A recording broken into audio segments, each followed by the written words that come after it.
Hey everybody, and welcome back to another how-to painting video. Today I'm going to be working on this little guy, girl. This is the Forsaker pinup from the Kingdom Death monster line. And let me mention something about the pinups. When Kingdom Death first announced their Kickstarter and had that going, I was really turned off by the idea of the pinups, considering they really don't have much to do with the game itself. It just seemed like a sort of a way to garner more face time with people, you know, to sort of lure in people on their prurient interests. And so it was one of the things that really just turned me off Kingdom Death. But what I've come to discover is that I really enjoy painting these things. I don't own any of them. Well, actually, that's not true. I own one. And that's, well, similar to a reason that I'm going to talk about in a second here. But anyway, I like doing flesh tones. I learn a lot about flesh tones by painting the pinups because there's so much flesh. But the truth is, they're just, for the most part, not that cheesecakey, you know. This one has a lot of exposed skin, but otherwise she looks pretty badass. You know, like I wouldn't mind putting this on the table. It doesn't make me uncomfortable. There are a couple that sort of move in that direction, but for the most part, not so much. Now, there were some monsters that were really just creepy, yucky, like I wouldn't want to have anything to do with kind of things. But really, overall, as far as, you know, objectionable miniatures go, the pinups are pretty low on my list. So anyway, I just wanted to share that. The other thing I wanted to share before I get started was that one of the things that happens, or used to happen with more regularity to me, but still happens periodically, is I lost a part for this mini. And it wasn't even a particular tiny part. It was the upper helmet piece here. It's got, you know, the helmet and the two antlers coming off of it. And as is the case when this kind of thing happens, it's usually, you know, I spend a couple of hours digging around and eventually it turns up. This did not turn up. It did not turn up at all. And the weird thing is, it's not even a particularly small piece. This model has some really small pieces that would be very easy to lose. That was not one of them, and yet it was gone. The problem was, and the complication to this whole thing was, I contacted Kingdom Death, who in the past have been great about customer service. I've gotten replacement pieces when they were at fault. And you know, and I have in one other case, and this is the case of the one pinup that I do own, where I did lose a piece and I replaced the model entirely through Kingdom Death because it was still available. This one, not available anymore. So when I contacted Kingdom Death, they were like, yeah, nothing we can do. It's not available. So what did I do? Now, normally in this case, I might try to recreate the piece on my own, scratch build it. It takes a lot of time to do that. This piece, beyond my capabilities to make anything that looked like that. So I started looking around, like, what's it going to cost me to replace this one-of-a-kind, no longer available model? And for the most part, it was, oh, you know, like anywhere between $45 and $100. Like, wow, okay, that seems like a lot. But then I discovered that there is a recaster in China who had this model available for $9. And I am not one to seek out recasters in search of a deal. But in this case, it was like, had the model been available from Kingdom Death, would have happily just repurchased the entire thing from them, but it was not. And so my choices were spend a crap load of money on the secondary market or buy the model from a recaster so I could get that one piece. and I did. And you know what? The casting was really good. It's a resin, and I think it's probably PVC. Not entirely sure, but I think it is. But the weird thing is that it's also much nicer than any PVC model that I've seen from manufacturers who are utilizing that as a regular thing. I'm normally not a fan of PVC as a material for miniatures, but in this case, super happy to have gotten it. And as you can see now, the model is complete, and I'm excited. So that's my story. And now let's start painting the model. All right, we're going to be starting out with the flesh tones. We're going to completely build out the flesh tones before we get to anything else. And that's because those are all going to be done with the airbrush. But that also means that, once I do the other things, I got to be super careful because I don't want to ruin my underlying flesh tones. My first color is burnt sienna, and this is just going to be done over the whole thing. It's going to be a full base coat, and I'm using Joe Sonia's burnt sienna. Joe Sonia is a tube-based, more heavy body paint, and it's not because I think it's particularly good for this application, especially through the airbrush. It's because I like the color. One burnt sienna is not the same as another burnt sienna. This one looks a bit like this. I could probably find a Citadel equivalent or well, actually, War Colors doesn't have one. Doesn't have a paint that is quite like this one that covers as well as I like. Their Brown 2 is similar, and I would use that in a pinch. And the burnt sienna that Vallejo has is darker, and I don't like it so much. So that's the color there. It's a red-brown. That's all it is. And yeah, I think there would be a good Citadel equivalent. But again, I have this. I know I like the color, so I use it, even though thinning it down for this purpose is not necessarily the easiest thing to do, but it works. So we're just going to do it. Overall coat. I'm not going to cover the whole model, but I do need to build this up slowly because this had to get thin quite a bit because, again, it's a heavy body paint. So to get it to a workable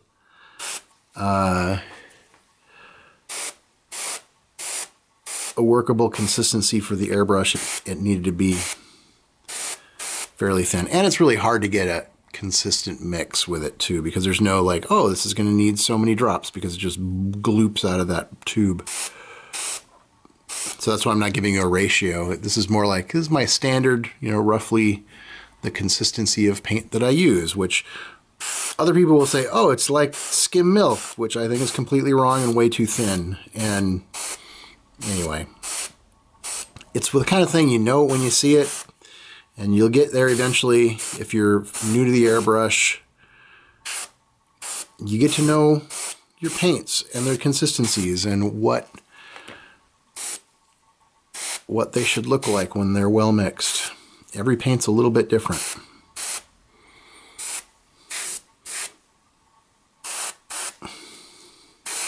I posted something about this on Twitter just this morning, because there had been some discussion. Somebody had said that, oh, I just got an airbrush, and he was complaining because nothing came out right, and I'm having to spend all kinds of time just fixing the problems created with the airbrush. And it just seemed weird that he was expecting that, day one, that he was going to know everything he needed to know about using the airbrush, and that it wasn't going to require time to figure it out. And this is like anything else. You can throw a coat of paint on a model your first day out and get a good result. But to go beyond that, it requires effort, it requires practice, it requires knowledge, and it requires learning. So nobody should expect that they're going to be a pro with the airbrush the first time out, or that they're not going to run into issues that are going to need to be corrected. Like, I still run into that. Still run into problems that need correction.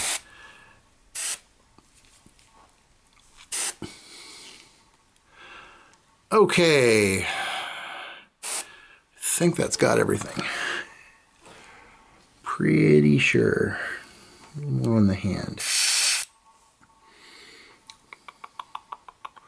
A little more on the leg.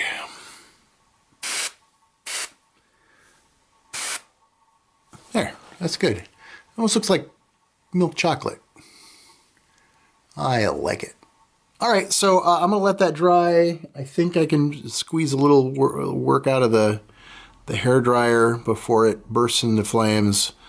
I have a new heat gun on the way today, but it's not here yet. So this might just have to sit and dry before I get back to it. Anyway, doesn't matter to you. It'll just be moments. All right, that coat seemed to turn out pretty well. So we're going to move on to our next coat, which is Warcolor's Brown 1. This is usually my starting place for flesh tones. I really like it. It's a little bit, I think it's a little bit more yellow than a lot of basic flesh tones. But when you put it over a red-brown, it brings a little bit more red into it. But like I said, this is usually my starting place, and this isn't. But since I'm going for a little bit darker tone than I might normally do, I wanted to start with the red-brown. I'm going to be doing this, and this is going to be tough because I got to get in close. I'm going to be focusing on painting directionally, again using, going top to bottom. You might wonder about getting to paint under there, and my answer to you is you don't need to worry about that too much, because as long as you can imply that this is all properly painted down there, it's going to be fine, because hardly anybody is looking at your mini like this. Once it's in place and the base is down there, that part of the mini is mostly not going to be seen. But it's not like we're going to ignore it, but it is in shadow as well, so we don't need to do full highlights or anything in that area. But, so for now, I keep saying but, because, her butt. Anyway, for now, we don't want to coat the whole thing. We want to build this up slowly. We're not just doing another base coat. We want to utilize the underlying color a bit. But you got to be really careful, and trying to paint with an airbrush on a mini this size can be tough, and this is one of those things that takes practice. So you have to be sure that your paint is the right thickness, that it's coming out of the airbrush well, but you also want to do it very lightly. Look at how slowly that comes out. That's what we're looking for. And I'm going to check the tip periodically just to make sure that there isn't any paint building up on it.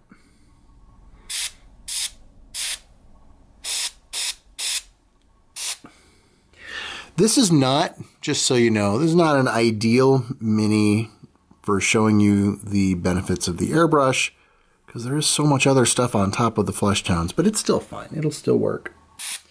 I'll just have to do another one in the future.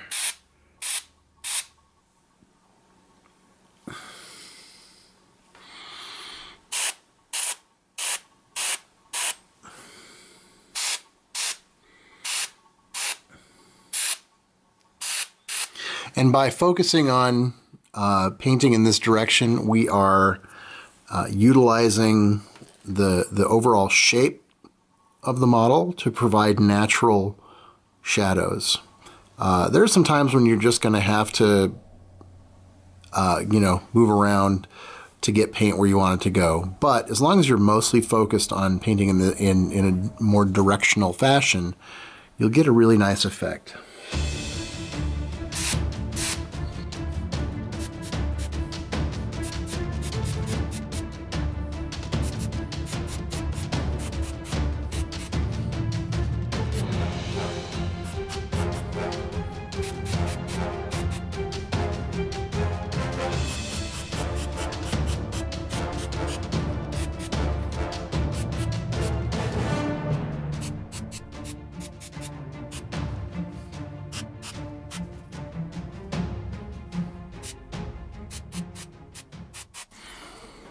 All right, we'll be right back.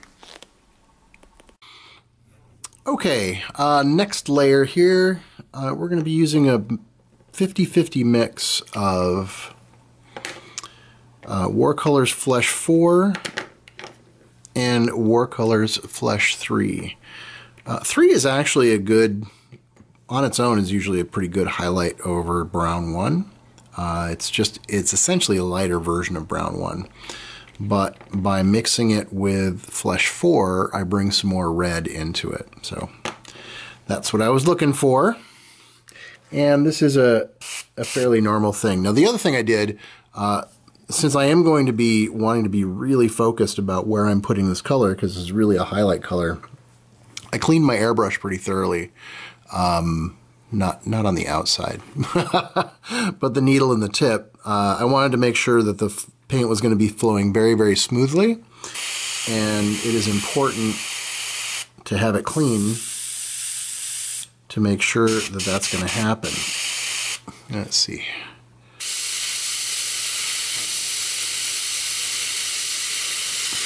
Yeah, it looks really good. All right. So here we go. You'll have to excuse me if this gets off camera because I don't have a lot of area to move in, and I got to get in close, so I'm not really looking at the monitor.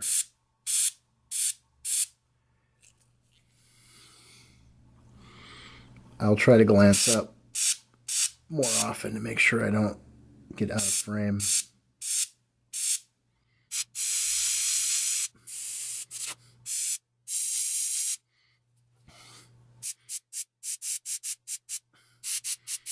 I'm really trying to focus in on the tops of areas, you know, specifically assuming that light is coming from up above, that this is really just hitting the portions where the light is reflecting the most. And so like on the kind of under boob area here, I'm just touching it a little bit to bring the color into it, but I don't really want it to necessarily highlight in that area. I just want to make sure there's a smooth transition of color between the, come on, focus in. There we go. Between the shadows and the highlights.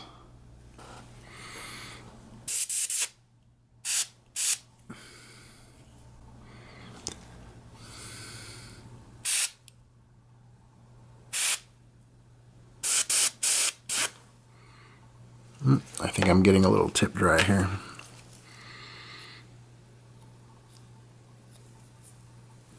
If you start seeing spatter, you always check the tip first.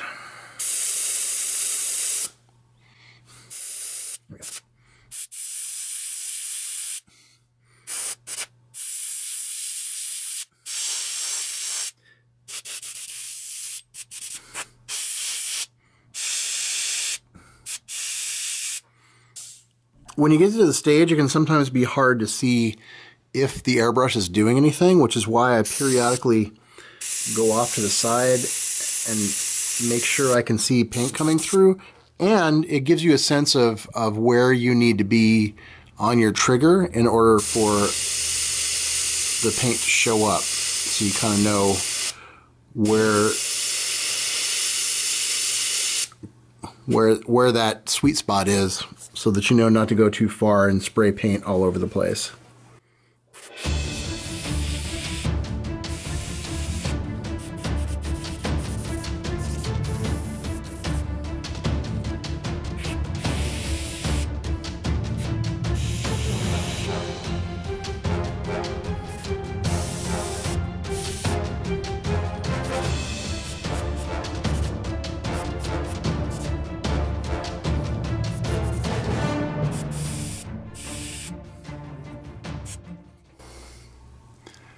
All right, there we are. On to the next color. All right, the next step here is still sticking with the flesh tones, but now I'm really just defining the line between the flesh tones and armor and other bits that are sitting on top of the flesh tones, and I'm using that same starting color, which was the burnt sienna, and I'm just creating a very simple wash. Really glaze, honestly, mixing it with water. So it's very thin, as you can see. And I am running this over anywhere where the flesh comes in contact with something else on the model. So these chains, and whatever this claw thing is. I've already done the left side, and now I just really need to focus on the right side. So again, this helps define the difference between the flesh and everything else, but it also tends to bring in a little bit more red back into the overall feel of the skin tones, and you can also drop it into some of the shadow areas as well, just really lightly.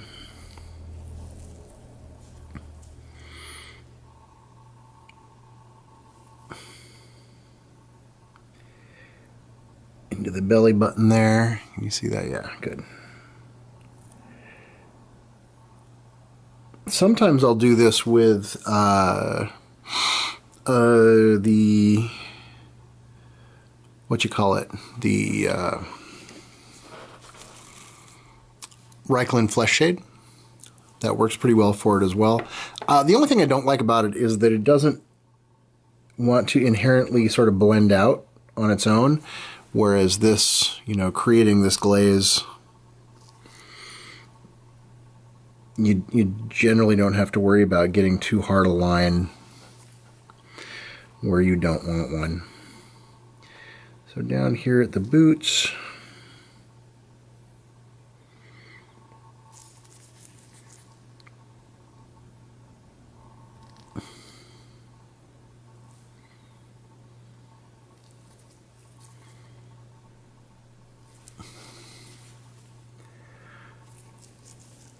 I'm going to put it on her lips as well. I might work some red into that later.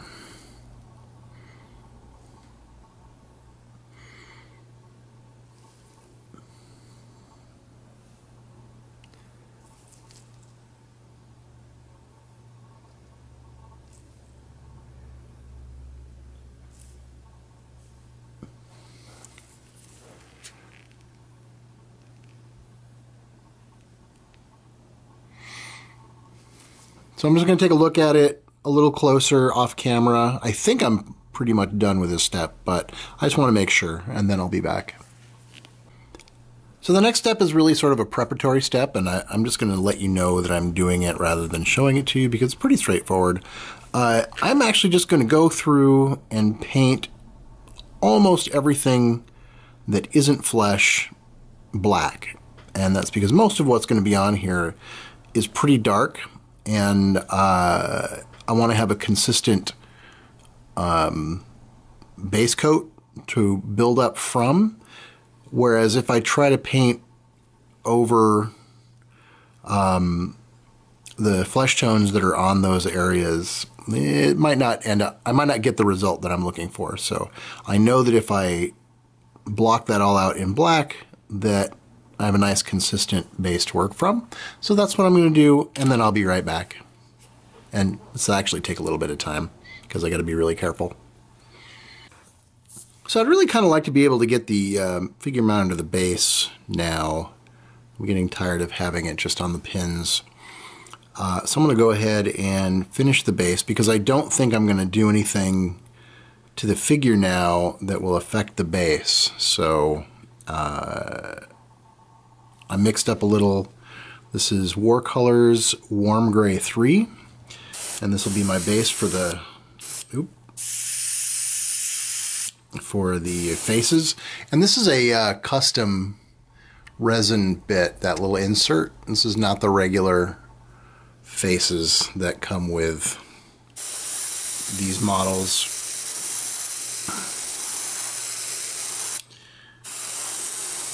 There, that's a better look at them. They're not great, but it's pretty cool to be able to have an option for that. And as long as I got this out, I'm going to work just a bit on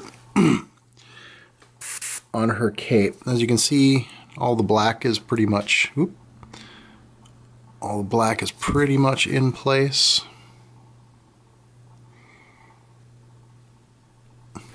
So I'm just going to add some some highlights to this cape.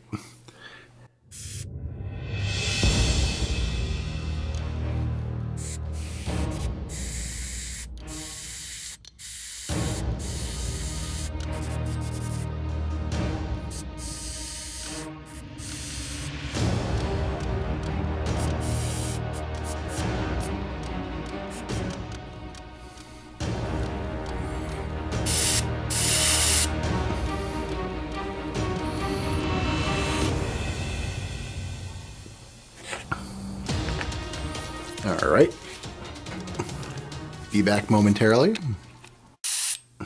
All right, now I've got some Warm Gray 2, and I'm just going to add some highlights.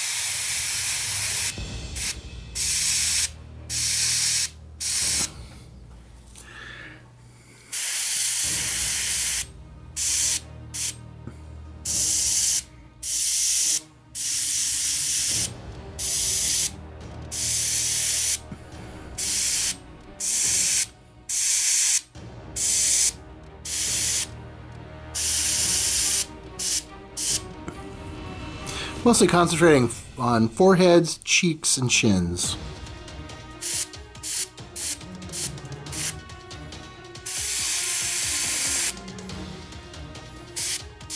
And noses.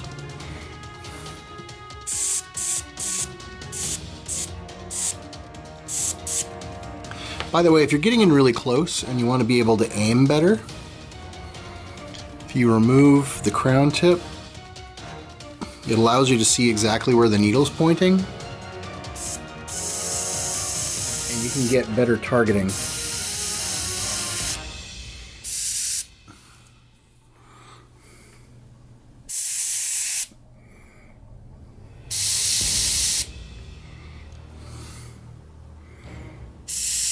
Now the downside is, of course, that it exposes your needle and makes it more likely that you can break it, or at least bend it. So when you're doing that, just be really careful. It also gives you better access to cleaning it.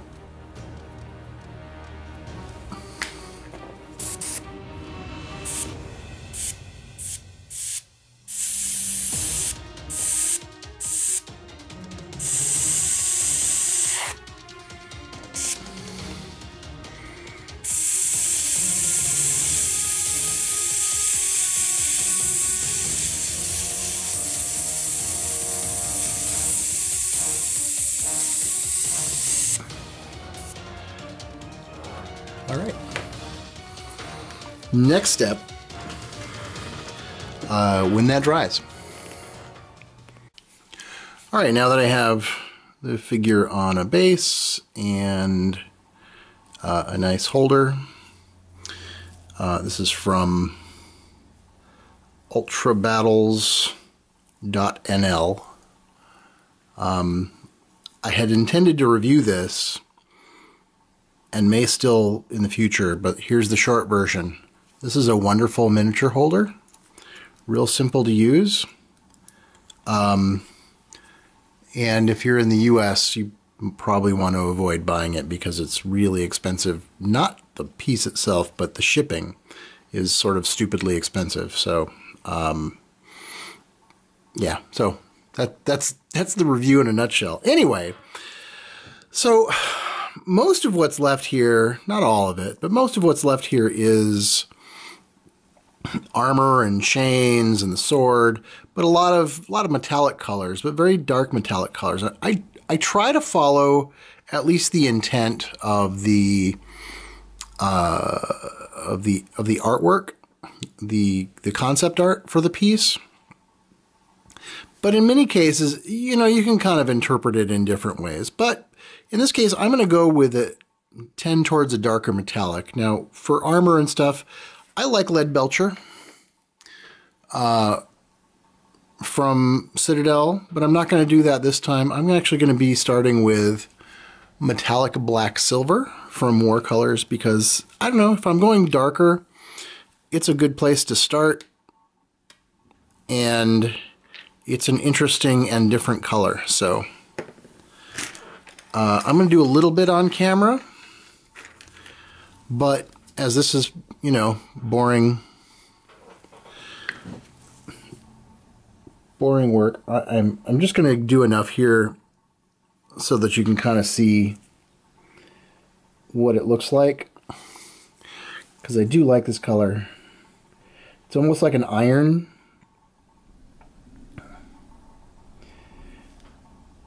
An iron metallic, very dark.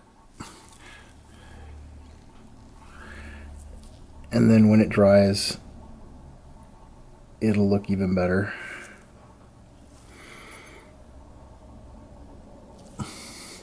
On some of these, I'm going to overbrush it so I can leave some black in the recesses, but I think I've got this a little bit too thin for that to work at the moment. I think I'll do that. I think I'll dry this out a little bit before I hit the chains. Yeah, get a little bit thicker paint.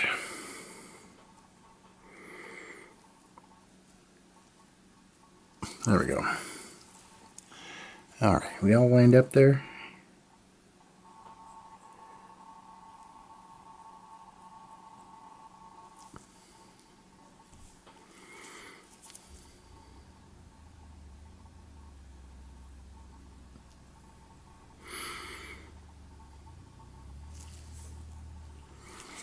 There, it's drying out here.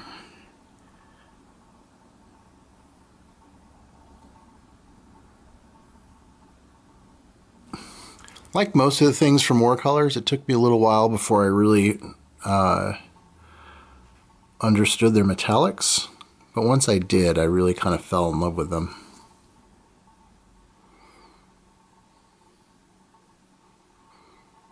And it's nice to have, you know, kind of a huge array of metallics to work from.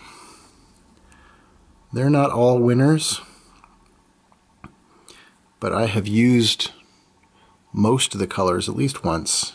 And again, it's nice to have options so that your stuff doesn't always end up looking samey. All right. Anyway, I'm going to go in and pick out all the metallics and decide whether or not I'm doing the sword in metallic. I think I am.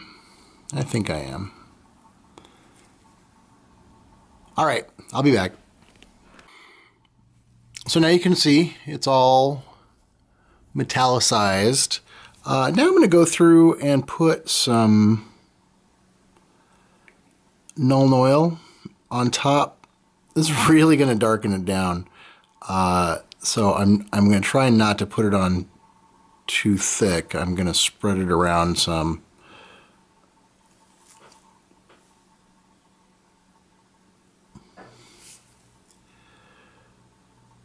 A lot of times I'll do this where, you know, start with a base, then bring it down, then pull it back up, then maybe bring it back down again.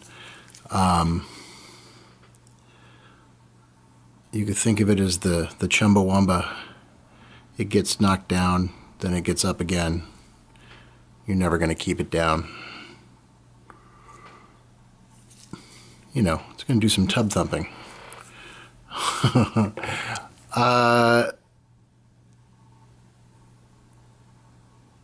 Yeah, I'm not sure if I'm going to...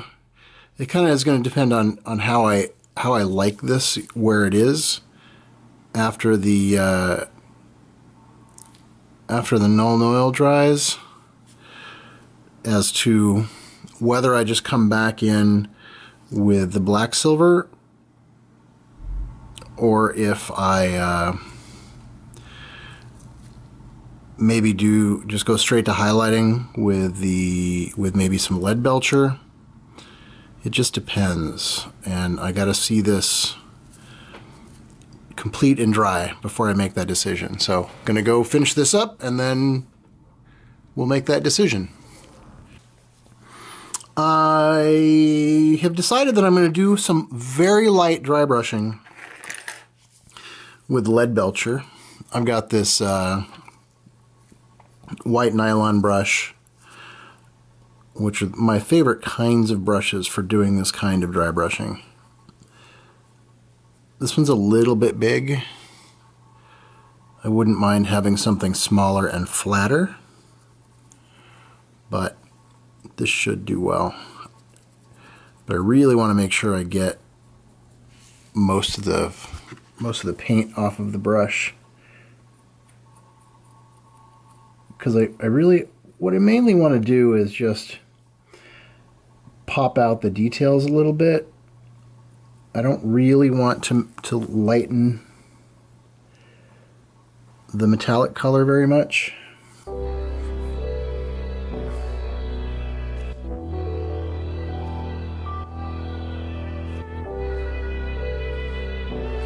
And of course, I really want to be careful not to get any on the flesh.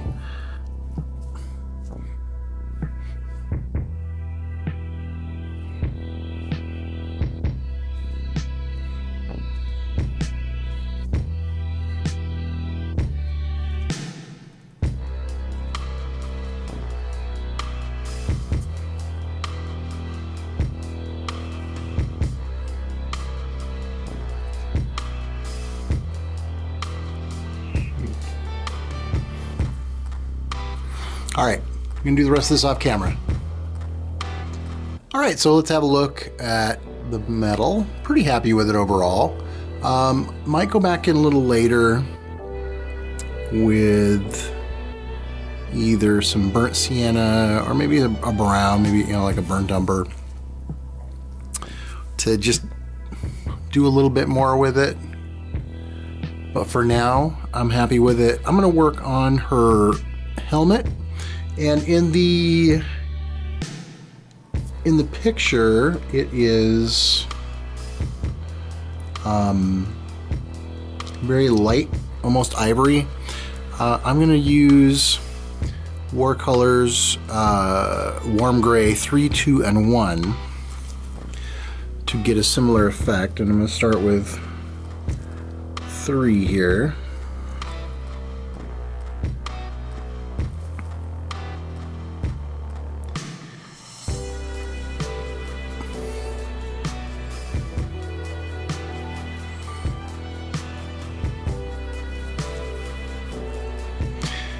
Boy, trying to keep this on camera is really tough. You know, for a while I've been thinking it'd be really cool to do a stream. I don't know how people do it. Because the quality level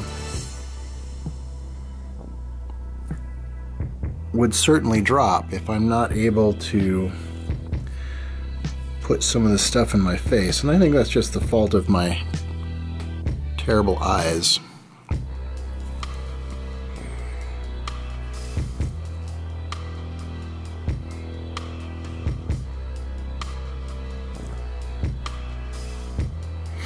The warm gray colors are some of my favorites among the Watercolors paint line. Warm Gray 2 in particular gets a lot of use because I use it for a base for ivory and browns and bone, all kinds of things.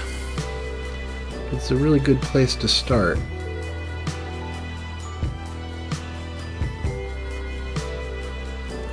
Oh right, this comes down like a veil over her face.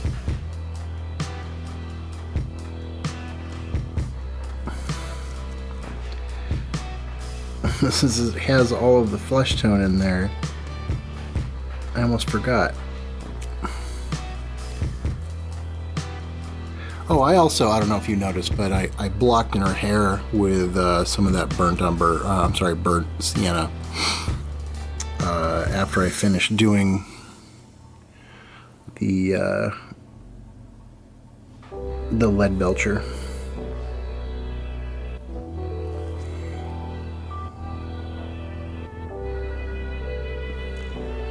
Doop.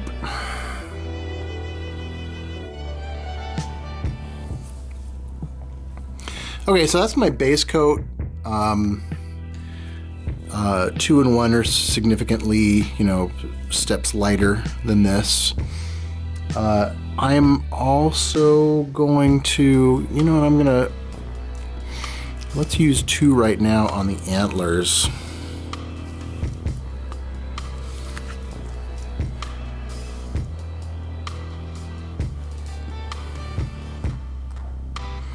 Just get those blocked in real quick.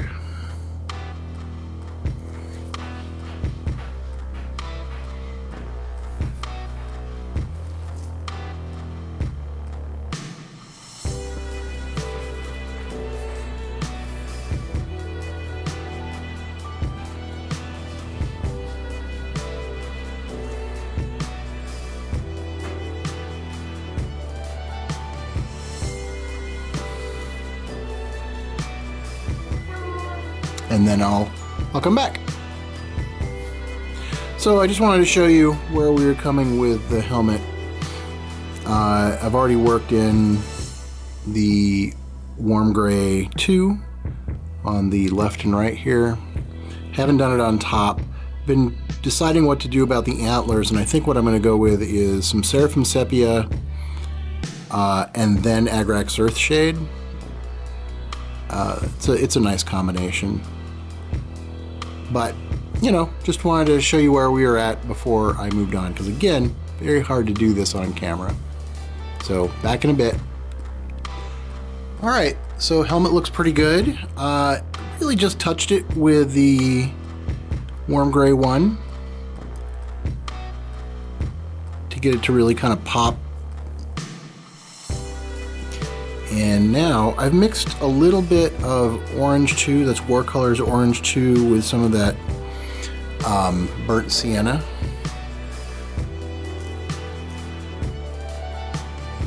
To highlight the hair. This is like a real broad highlight.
Alright, I'm going to let that dry, and then I'm going to go over it with, I think with Reikland Flesh Shade. I might need to smooth it out too.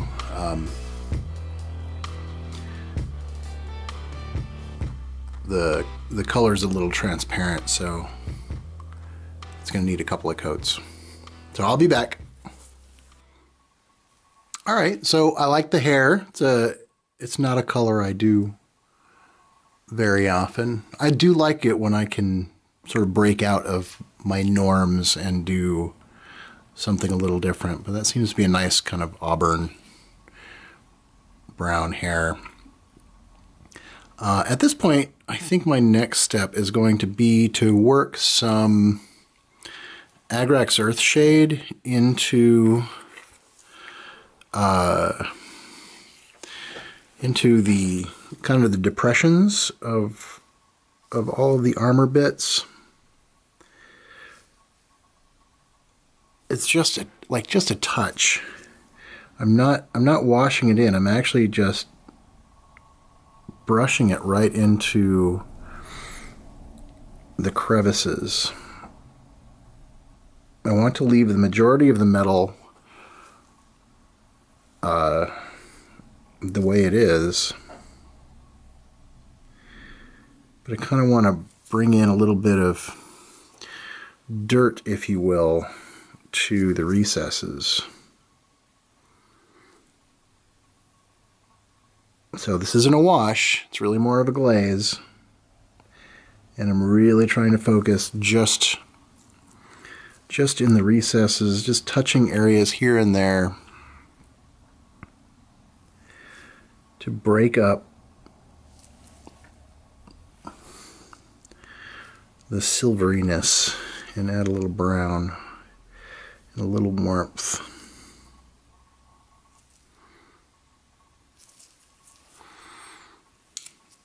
A lot of times, I think the thing I've learned the most over the last few years is that sometimes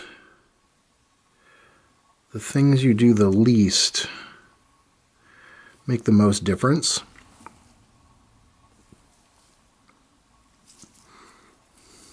You know, just the little touches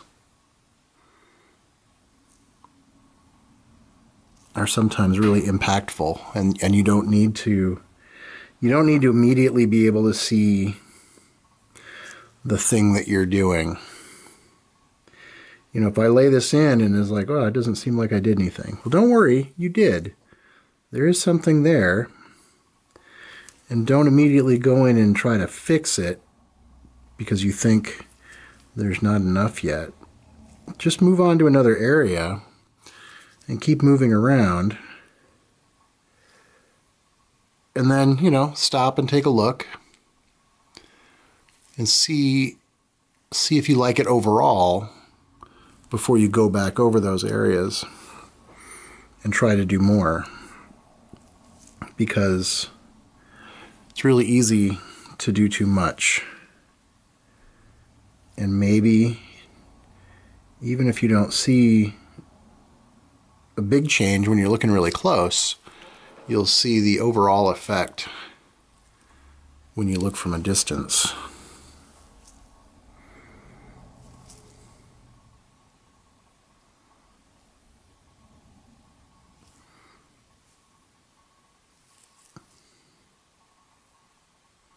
So yeah, I'm going to keep doing this. I'm also going to lay a little Agrax Earthshade, Nuln Oil, into the crevices of the cape to essentially do the same thing. But see, I did those highlights earlier with the airbrush, but I really want to put the shadows back in. And you can do that pretty simply with Nuln Oil by carefully brushing it in, not washing it in. I don't want to go that far with it. I really want to be more subtle with that transition. So I'm going to do that too, and then we'll be back. So one of the final elements here is the sword has a little skull face on it, and in the art, his eyes glow. You know, there's always something glowing on these things. So I'm going to see if I can get a similar effect. And what I'm going to start with here is just white, since we're going to then be working with yellow. And I'm going to try to focus on the eye holes, but the glow in the picture anyway sort of surrounds the whole head. So I'm totally okay with it diverging.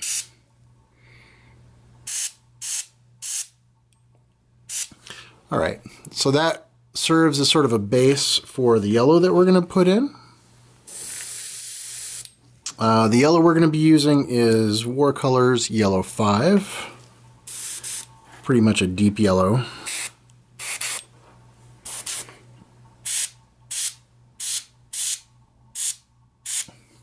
Now it's a very transparent color.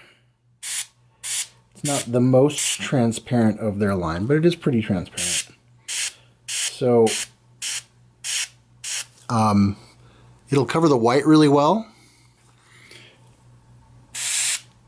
And then it'll sort of just fade off into the black. But it will tint the black.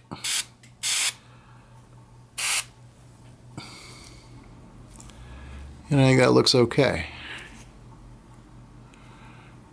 Then we just need to wait for that to dry. Now I'm going to throw a little Lamenter yellow glaze.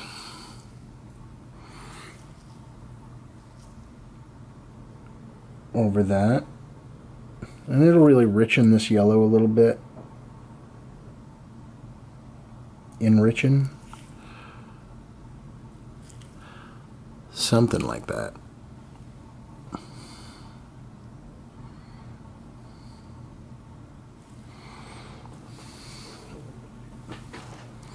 And now I'm going to see if I can dot the eyes with just a little white.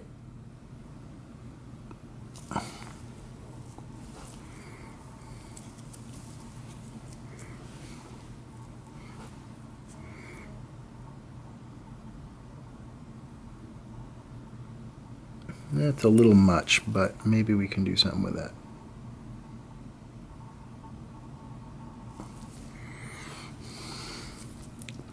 I found watercolors paints to be pretty good when you need to correct your mistakes. It has a fair amount of working time.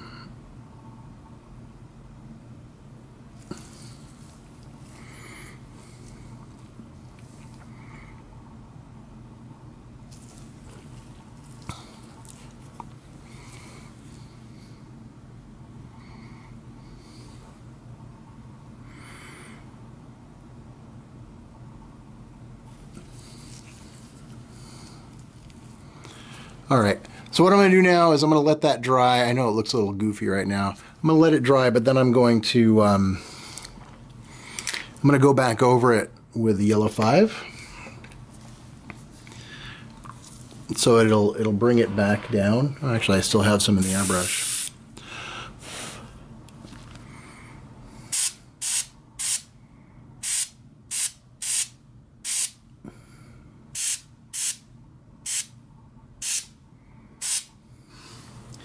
And then I think the last thing here is, if I can find it,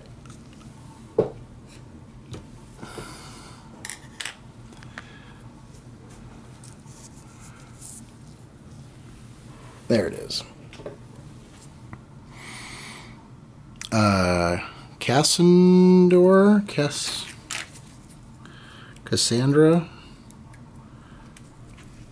Cassandra yellow.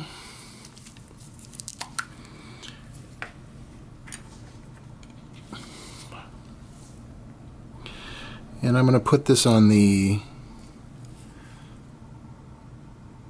sort of the outer edges.